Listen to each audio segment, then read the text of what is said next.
pessoal, sejam muito bem-vindas e muito bem-vindos a esse nosso terceiro episódio em formato videocast, em comemoração a 1 ano dos nossos podcasts da área tributária do Machado Meyer, Inteligência Jurídica. Hoje eu estou aqui com a minha querida sócia Diana Piatti e meu querido sócio Daniel Peixoto. E nós vamos falar sobre meios alternativos de solução de controvérsias, ou meios adequados, como se tem falado hoje. O que são meios alternativos de solução de controvérsias? São todos aqueles, especialmente nós estamos tratando aqui de matéria tributária, claro, são meios, formas, instrumentos para solucionar conflitos tributários fora do judiciário. Então, nós falamos de transação tributária, que agora vem sendo muito discutida e comentada, mediação, arbitragem, e também, e eu vou querer ouvir a Diana aqui, e também a utilização do processo administrativo, que não sei se pode ser chamado exatamente de um meio alternativo de solução de controvérsia, mas é uma forma também de solução de litígios tributários que não vão para o judiciário. Então, é um mecanismo também de resolução de conflitos tributários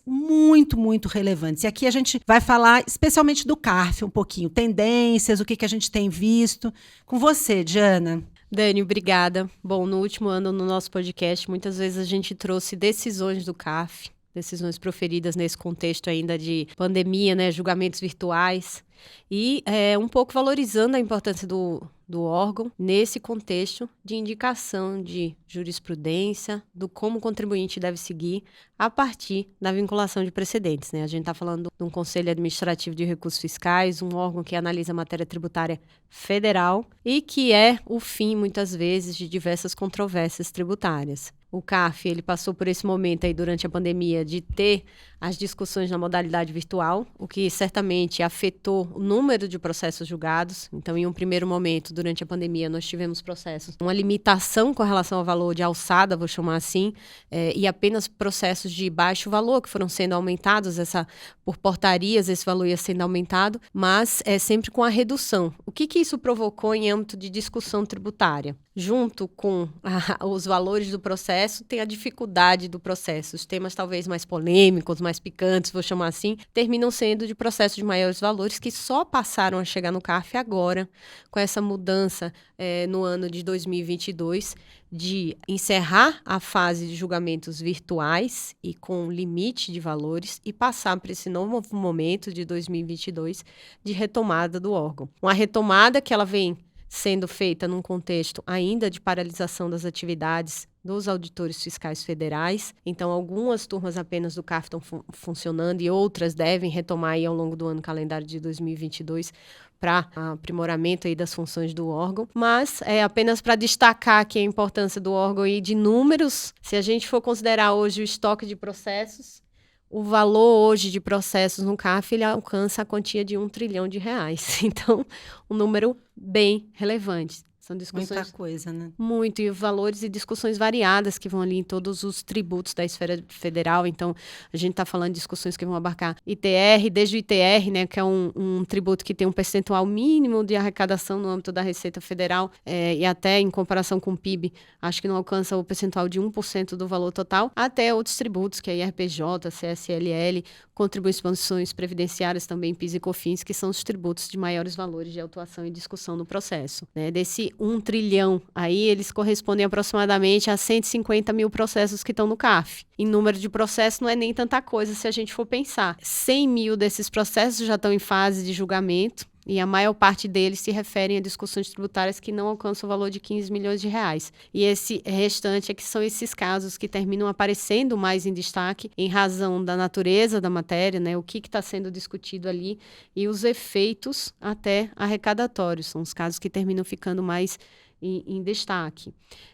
Mas nesse momento até do ano calendário de 2022, se a gente for olhar a atuação do tribunal, diversos temas que vinham sendo debatidos já na jurisprudência tiveram ou uma alteração no posicionamento, alteração da jurisprudência, ou mesmo a consolidação da jurisprudência. Então, a gente viu no ano calendário de 2022 importantes debates envolvendo a tributação de lucros auferidos no exterior, a amortização do ágio, na base de cálculo do IRPJ aí, da CSL, a aplicação de multa qualificada e quais são os critérios para a aplicação de multa qualificada, temas que envolvem grandes valores e que envolve importantes conceitos tributários, porque a gente tem que lembrar que em cada discussão dessa, não obstante a gente esteja tratando de um elemento específico, um dispositivo específico da legislação, todo o outro contexto normativo, as premissas de tributação vão ali sendo abordadas pelos conselheiros no curso do julgamento.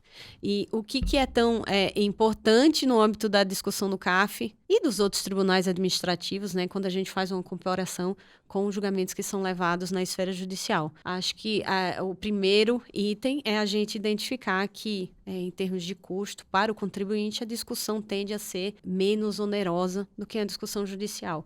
Por quê? Custas, sucumbência, custas judiciais, que às vezes, quando a gente está falando em esfera estadual, elas têm um valor bem expressivo, e sucumbência, honorários de sucumbência, e esses elementos, eles não estão presentes quando da discussão na esfera administrativa. E até outras questões que são ainda mais determinantes, que são, por exemplo, a própria apreciação da prova. Quando a gente está em um contexto de discussão de prevalência do princípio da verdade material, face talvez uma verdade mais formal do que está nos autos do processo, que é mais um contexto relacionado à esfera judicial, a gente vê que certas discussões, ainda que elas terminem de maneira desfavorável para o contribuinte na esfera administrativa, elas são levadas ao judiciário depois de um outro contexto, com premissas fáticas muito melhor delimitadas e que vão contribuir para um deslinde do feito quando você chega a uma fase de discussão de tese jurídica no judiciário melhor, né? E um outro elemento que eu acho que é importante e é positivo é que no âmbito das discussões administrativas, a gente tem uma disposição clara ali do CTN para a suspensão da exigibilidade do crédito tributário enquanto que perdurar a discussão. Então, eu não fico condicionado a uma decisão judicial ou oferecimento com garantia ou não ou depósito. O próprio rito do processo administrativo, nesse contexto de que é uma revisão da própria administração do ato de lançamento, ele vai fazer com que aquela discussão ela não produza esses efeitos patrimoniais antes do encerramento. Então, esses 3 elementos aí que eu mencionei, que é a importância, a discussão, o debate dentro de um contexto de verdade material de prova, o custo e a questão da suspensão da exigibilidade do crédito tributário, né, que é já imediata, eles fazem com que, nesse momento em que a gente está discutindo soluções, como resolver as controvérsias tributárias, que são múltiplas, né? A gente está falando aqui de um país de um sistema jurídico tributário extremamente complexo e discutir matéria tributária são horas e horas que a gente pode dedicar, são vários podcasts, videocasts que a gente pode dedicar a isso. Então, nesse ambiente é que a esfera administrativa, de maneira geral, não só o CAF, mas os outros tribunais administrativos, eles aparecem não como um meio alternativo, mas como um meio muito importante de solução de controvérsia, até, de maneira geral, de sedimentação de jurisprudência. Eu poderia falar muito tempo sobre isso, mas eu vou terminar aqui lembrando também da posição de vanguarda dos tribunais administrativos em determinadas matérias. Um dos casos mais importantes que foram julgados, uma das matérias mais importantes que foram julgadas recentemente no judiciário, foi a discussão com relação a acreditamento de PIS e COFINS, nos termos da 10.637 e 10.833, conceito de insumos, né, que a gente chama insumos, crédito de PIS e COFINS sobre insumos. Algumas vertentes dessas discussões ainda em curso na esfera judicial, mas essa discussão ela começou no Conselho Administrativo de Recursos Fiscais, primeiro com afastamento pelo próprio tribunal de conceituação restritiva que vinha com suporte nas antigas instruções normativas editadas pela Receita Federal. Então, daí essa posição de onde as discussões jurídicas tributárias muitas vezes começam, nos tribunais administrativos, e a importância desse debate nas esferas administrativas e de uma atuação muito estratégica de quem participa nesse processo para conduzir e tentar, ao final, ter uma solução que seja da melhor aplicação do direito. Tem uma pergunta, Diana. Você está muito próxima ali do dia a dia do órgão e a gente tem acompanhado aí nos últimos anos, em razão da pandemia, um certo represamento, né, que foi natural ali, inicialmente uma paralisação, depois um retorno parcial considerando a alçada. Qual que é a expectativa para os próximos meses, considerando esse cenário?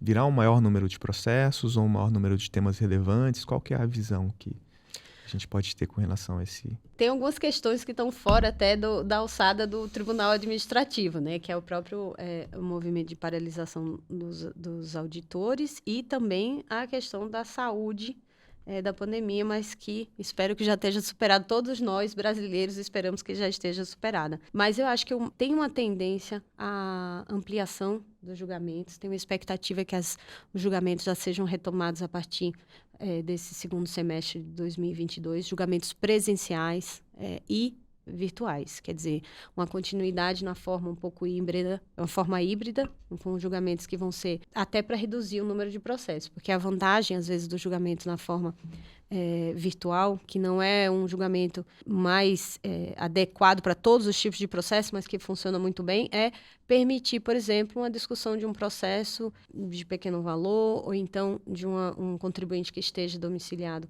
em outro local, e a redução do estoque, porque são julgamentos mais céleres, tendem a ser mais céleres. Então, essa forma que o órgão encontrou para continuar a funcionar e seguir com a atuação no ano calendário de 2022 seguinte, que é essa forma híbrida, ela tende a reduzir o número de processos e também, muito bem pontuado por você, Daniel, lembrar essa inexistência hoje desse parâmetro de julgamento, retomar essas discussões que são mais polêmicas, dos temas que não chegaram aos órgãos de julgamento nesse contexto de pandemia por uma limitação de valor, né? Então, tem vários temas importantes que vinham sendo debatidos no momento pré-pandêmico e a gente tem esse ato aí na jurisprudência do órgão que deve retomar com grande força, espero eu, para os debates de 2022. O Diana tem uma pergunta aqui também. E como é que, na tua experiência, você tem visto a questão da extinção do voto de qualidade? Daniela, muito bem mencionada. Eu tinha esquecido de falar que é o grande ponto do debate, talvez desde 2020, quando a edição da 13988, né? A gente teve uma alteração e é importante destacar que, não obstante a nossa interpretação em que se fala em extinção do voto de qualidade, hoje a gente tem uma convivência no Tribunal Administrativo do voto de qualidade com a solução em favor do contribuinte. O CARF editou uma portaria 260 em que, na interpretação do órgão com relação à aplicação do 19E da 13988, que é justamente essa disposição que foi inserida até no contexto da lei de transação, que a gente vai falar um pouquinho mais adiante, muito interessante. Esse dispositivo, ele fala da solução em favor do contribuinte em processo de exigibilidade do crédito tributário, tem um texto preciso. A interpretação do CARF com relação a essa matéria é que isso não se aplicaria, por exemplo, para processo de compensação. Então, como hoje, na discussão administrativa, a gente tem processos que têm origem em perdecomptes, por exemplo, em que a matéria vai sendo discutida no âmbito de uma compensação formalizada pelo contribuinte, e outros que são de auto de infração, essas mesmas matérias, quando elas chegam nas instâncias de julgamento do CARF, aqui eu estou falando de turma ordinária e de Câmara Superior de Recursos Fiscais, elas podem ter resultados opostos, o que é incongruente até, para o mesmo quórum, mesma sessão de colegiado, a depender da origem. Então, de maneira geral, hoje o que a gente identifica como cenário no órgão é uma convivência do voto de qualidade, que é o critério do 70235 de desempate em razão do voto do presidente da turma, com o outro critério, que é o critério da 19E da 13988, nossa lei que fala de transação. E a expectativa é que isso, nessa mudança de paradigma para a solução de discussões onde você tem um empate de julgamento, isso provoque um refresco nos debates dos conselheiros, então, muito mais um retorno das discussões acaloradas para a prevalência de uma tese em detrimento de outra, e também um conceito que, se a gente está falando crédito tributário, que na essência a origem é um ato administrativo, que a dúvida, porque o empate nada mais é do que a dúvida, se eu tenho 4 conselheiros votando em um sentido e do outro, ela privilegia aquele que está numa posição desfavorável, que está sofrendo esse ônus de uma imposição da fiscalização. Então, vamos ver o que vai acontecer daqui adiante, mas 2022 promete ser um ano de importantes discussões no CARF. Excelente, muito bom. E você comentava, né, que o contencioso administrativo hoje chega a mais ou menos R$1 trilhão. Se a gente considerar administrativo e judicial, nós estamos falando em algo em torno de 5,4 trilhões de reais, né, 75% do PIB. Então, é uma loucura. Realmente, a gente sabe que o Brasil o nosso alto nível de litigiosidade, né? E até por conta disso, eu vou passar aqui a palavra ao Daniel, a transação tributária se inseriu, algo que vinha sendo esperado desde a edição do Código Tributário Nacional, né, em 1966, e que só saiu agora em 2020, vem sendo regulamentado, é algo também que se insere como um meio de solução de controvérsia fora do âmbito judicial, meio alternativo adequado, também de forma muito importante, muito relevante, né, Daniel? Exatamente, Daniela. De fato, o Instituto da Transação ele vem previsto, né, desde o nosso Código Tributário Nacional e sempre é marcado, pelo menos no primeiro momento, por um tabu, né, uma cultura de que, por ser um direito indisponível, né, por ser um crédito público, um crédito tributário, ele teria um grande desafio, pelo menos, na sua implementação, porque a transação, por definição, envolve concessões recíprocas. E como fazer concessões recíprocas, principalmente da parte do poder público, quando é um direito indisponível? Então, talvez por isso que tenha havido uma cultura durante muitos anos no sentido de se obstar ou não se avançar no Instituto da Transação, né? Durante muito tempo, a gente já acompanhou aí o poder legislativo, o executivo de uma forma geral, com tentativas de equacionamento desse passivo via programas especiais de parcelamento, né, extraordinários, que eram muito criticados enquanto objeto de política fiscal, né, na medida em que acabava, na visão dos gestores, incentivando, por algumas vezes, uma postura de inadimplência, na expectativa de que haveria um programa especial com grandes descontos, né? E a transação ele vem na confluência desses temas. Um grande litígio de um lado, mas do outro lado a atenção e a possibilidade de se olhar para a situação particular de contribuintes que efetualmente necessitem daquele tipo de oportunidade para sanear o seu passivo tributário e seguir em frente, né? Então, por isso que e muitas vezes se somos questionados dessa perspectiva, numa expectativa de que a transação é um meio puro e simples de parcelamento e de redução e obtenção de descontos, mas não é exatamente isso, né? A regulamentação, a procuradoria ali em primeiro plano, agora a Receita Federal, a gente percebe que a ideia é olhar a situação particular dos contribuintes, né? Tanto é que um instituto presente desde a 13988, em 2020, e que não se alterou agora, né? Vou comentar, tiveram alterações importantes recentes no Instituto da Transação, para que haja a possibilidade de eleição a descontos, é preciso se observar e se estudar justamente a capacidade financeira do contribuinte, né? E a condição de recuperabilidade do crédito, para só então, após essa análise, caso se constate que este contribuinte, situação normal, que é o parcelamento de 60 meses, não teria condição de equacionar esse débito, aí sim vai se avaliar a possibilidade de um escalonamento de descontos. Como eu comentei, a 13988 ela é de 2020, né, a primeira grande regulamentação em temas de transação. Antes disso não havia, né, uma norma específica no plano legal de regulamentação, embora algumas coisas mais pontuais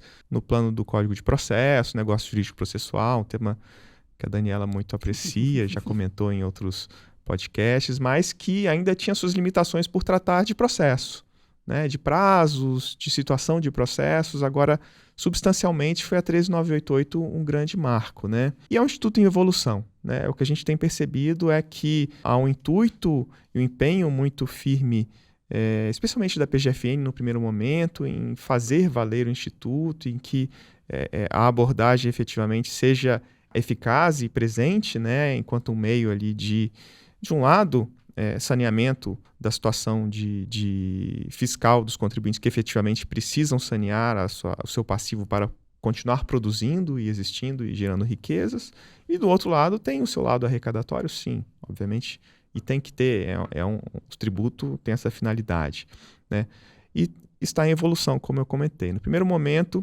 foram tratados apenas, né, pensando aqui nas grandes categorias, os débitos inscritos em dívida ativa, né? Então havia uma limitação ali realmente de que você só poderia ser elegível a um programa de transação se você já tivesse um passivo constituído, percorrido todo o contencioso administrativo, ou não, né? Tem casos em que vai para a dívida ativa direto, mas em que esse débito já se encontrasse numa situação bem avançada ali de litigiosidade.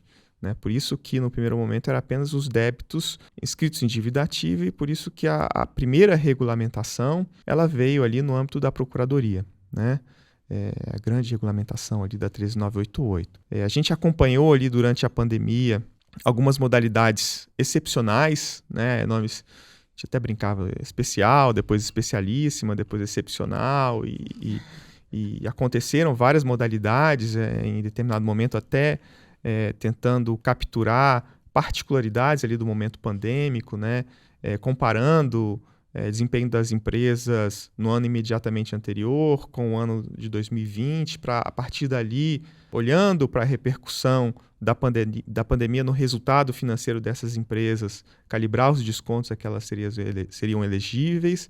Né? Isso aconteceu muito recentemente também no PERSE, né? Um programa bastante controvertido, né? Que foi justamente a edição de uma lei visando atender, né, mostrando sensibilidade ao setor de eventos. Né? Então, empresas dedicadas a eventos, hotelaria, cinema, turismo. Exato, foram os 4 grandes segmentos inequivocamente afetados, né, pela pandemia. Tiveram um olhar especial nesse programa do PERSE, né, que criou-se também um programa de transação específico para esse tipo de situação, ainda em vigor e com empresas ainda discutindo se são elegíveis ou não, o que é setor de eventos, né? Então, tem esse tipo de evolução, né? E hoje, recentemente, a gente teve 3 grandes alterações no sentido de se aperfeiçoar, né, o Instituto.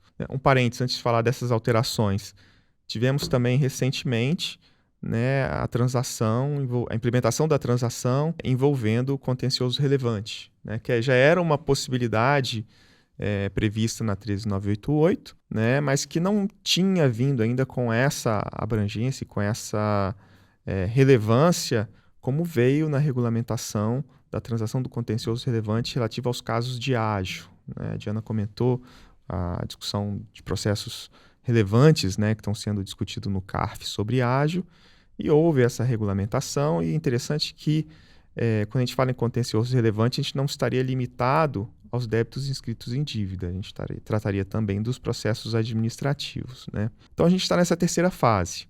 A terceira fase agora, eu comentei que houveram 3 alterações bastante recentes, que mexem na estrutura da transação propriamente dita. Então, são mudanças que, a princípio, vieram para ficar. Né? Obviamente, o Instituto tende a ser aperfeiçoado aí durante o tempo. A gente viu agora em julho, né, desse ano a Lei 14.375, né, que foi criada para abranger uma transação específica do financiamento estudantil.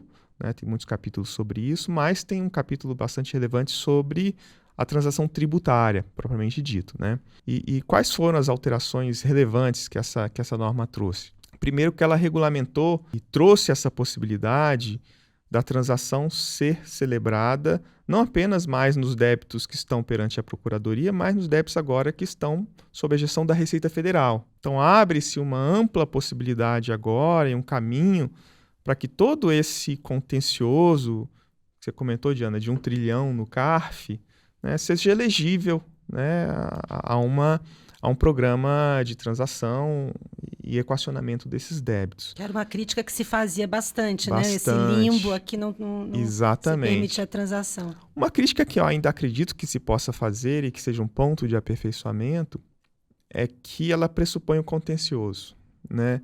Não pressupõe a prevenção do contencioso. Né? Essa discussão a gente teve num programa, um desses parcelamentos especiais que chamava ProReLit, que era programa de repressão, do litígio, né? Que para você ser elegível, você tinha que estar litigando com a Fazenda.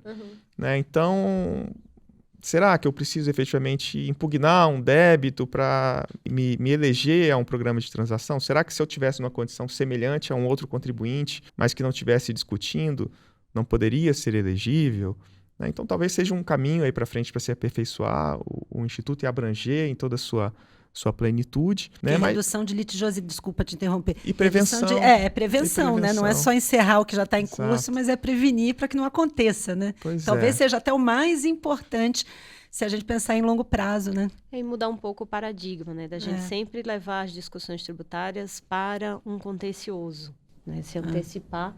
Isso parte também um pouco da gestão das empresas, de como lidar com esse tanto de discussão tributária que vira contingência mesmo para todos. Daniel, e você comentou de alterações na legislação. O que teve de mudança dentro desse cenário de transação tributária? Então, como eu comentei, é um instituto em evolução, né? A gente percebe essa iniciativa, intuito de aperfeiçoar o instituto. Né? Primeiro ponto que eu comentei foi a possibilidade agora do passivo do contencioso administrativo também ser elegível aos programas de transação. A gente percebe também que houveram alguns movimentos para tornar os programas de transação mais flexíveis e atrativos aos contribuintes. Então, antigamente, o desconto só poderia ir até 50% do valor do débito total. Né? E aqui pensando que desconto sobre o principal não cabe, mas conjugando desconto sobre multa, juros e encargos, só poderia ir até 50%. Agora isso foi ampliado para uma possibilidade de 65%. E ainda se permite que sobre este saldo eu possa compensar, por exemplo, utilizar prejuízo fiscal e base negativa de imposto sobre a renda, ICSLL. Tem uma limitação que é até 70% desse saldo, essa possibilidade de compensação. Acho que aqui é um campo ainda de grande discussão, né? Se discute se a própria implementação da Procuradoria que regulamentou isso recentemente não estaria limitando, em alguns casos, a possibilidade de utilização.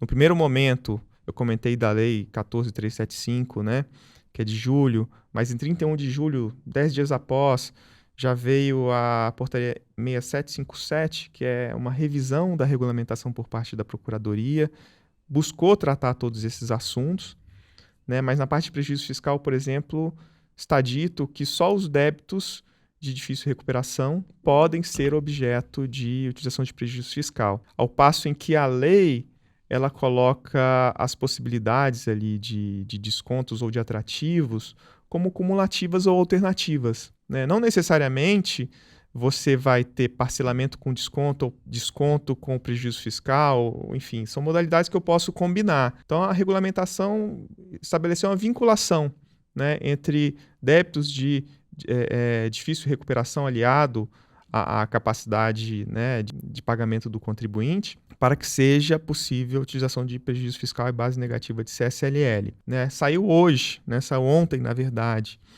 divulgada hoje, dia 11 de agosto, a regulamentação pela Receita Federal. A gente comentando muito preliminarmente que saiu hoje essa regulação, ela é enorme, mas a gente percebe que em grande medida é uma transposição de tudo que a PGFN já regulamentou, os capítulos, a disposição normativa é muito parecida de todo o corpo aí desse instrumento, mas na parte de prejuízo fiscal, por exemplo, a gente percebe que a Receita dá possibilidades mais amplas. Ela não comenta, por exemplo, créditos de difícil recuperação. Então, vamos ver ali, porque também há um dispositivo que fala critério exclusivo da autoridade. Pode ser que ali, no dia a dia, na prática, que a gente ainda está para ver, a gente vai perceber a interpretação venha a ser a interpretação outra, né? concreta, né? Então, esse é um tema que a gente acredita que vai ser passível aí de grande atenção da comunidade jurídica, né? Dos advogados, das empresas de uma forma geral, principalmente as que acumulam prejuízos fiscais. Um outro ponto, tal como em um programa de parcelamento que existiu há uns anos, chamado de Refis TBU, que era relativo a controlados no exterior. Exato. Esse programa permite a utilização de prejuízos fiscais de empresas do mesmo grupo econômico. Controladora, controlada, empresas irmãs sob controle comum. É uma possibilidade interessante também que surgiu neste programa, né? Um ponto que veio para dar segurança jurídica aos contribuintes, que foi muito discutido, inclusive na transação do contencioso relevante relativo à ágio, é se os descontos seriam tributados. Né? Verdade. Um tema de solução de controvérsia gerando controvérsia. Exato. Típico, né? Porque a gente sabe que, do ponto de vista conceitual, se eu tenho uma dívida e essa dívida ela é reduzida ou perdoada, entre aspas, embora eu entenda que transação não é um perdão, mas se essa dívida ela é reduzida, há quem entenda que isso corresponde ao conceito de receita. Então, para evitar essa discussão, a legislação hoje diz que os descontos não são receita para fins de tributação de IR, CS, PIS e COFINS. É uma segurança jurídica importante que a norma de transação traz na sua estrutura, então ela se aplicará para todos os programas. É uma alteração bem relevante também. E, por fim, para também usar nosso tempo aqui de uma forma otimizada, um outro tema que surgiu dentre essas novas possibilidades, e atrativos que se pretendeu dar ao programa de transação é a utilização de precatórios ou de créditos do contribuinte decorrente de decisão transitada em julgado. Tanto a Procuradoria quanto a Receita Federal já disciplinaram os procedimentos para isso. Há um ponto de atenção que a norma fala em créditos líquidos e certos. Então, assim, precatório, nos parece que isso já está definido. Mas quando a gente fala de ação judicial transitada em julgado, em muitos casos, a gente avalia que vai se esperar um passo além, ou em medida judicial, numa liquidação de sentença, enfim, tem várias possibilidades aqui para a gente discutir oportunamente, mas para que esse crédito venha a ser liquidado, para que venha a ser efetivamente aceito, Então, uma nova possibilidade, isso está conjugado não só com a alteração que houve na 13988, lembrando que a própria Constituição Federal foi alterada também recentemente no capítulo dos precatórios, tem um parágrafo 11 ali, que foi introduzido pela emenda 113, que estabeleceu justamente essa possibilidade de utilização de precatórios e créditos decorrentes de decisão transitada de julgado em programas de transação, falou especificamente da transação, disse que em matéria federal isso não precisaria de ser regulamentado por lei, inclusive tratou da possibilidade de cessão. Então veja que interessante, a lei da transação não fala em cessão, a Constituição já disse que pode, disse que não precisaria de uma normatização legal e a Procuradoria e a Receita já capturaram essa interpretação e já disciplinaram, se sentiram à vontade, como estão efetivamente autorizados a disciplinar a própria sessão no âmbito da Procuradoria, da portaria e da instrução normativa. Então, acho que esses são os grandes temas. Eu acho que cabe aqui um debate específico para analisar cada um desses pontos, mas, em linha geral, nos parece ser os grandes pontos de atenção aí do programa. Excelente, Daniel. Realmente, nós ficaríamos aqui por horas e horas, porque esses temas aqui são inesgotáveis, Nós temos também, vou comentar muito rapidamente, 2 projetos de lei tratando da arbitragem tributária, que é um outro tema bastante interessante, que é tirar do Poder Judiciário, em caso de litígio efetivo, algumas discussões tributárias, não todas, porque a gente sabe que em matéria tributária, muitas vezes há questões constitucionais ou questões jurídicas, estrito sensu, que não podem se furtar de serem apreciadas pelo judiciário, mas há questões de fato que podem ser solucionadas por um tribunal arbitral e, enfim, a expectativa é que isso avance mais rapidamente a partir de agora, porque existe um grande movimento da comunidade jurídica em favor da criação da arbitragem tributária no Brasil.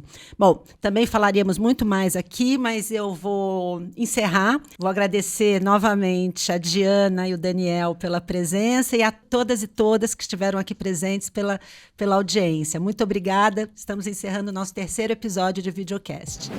Bom, gente, essas são as principais tendências e novidades e desafios que nós temos visto aqui para os próximos tempos, especialmente para o próximo semestre. Mas a gente vai continuar com os nossos podcasts quinzenais, trazendo atualizações para vocês. Então, até a próxima. Muito obrigada. Muito obrigado a todos, é sempre um prazer estar aqui com vocês. Obrigado, Daniela, obrigado, Diana, e até o próximo. Até o próximo, pessoal.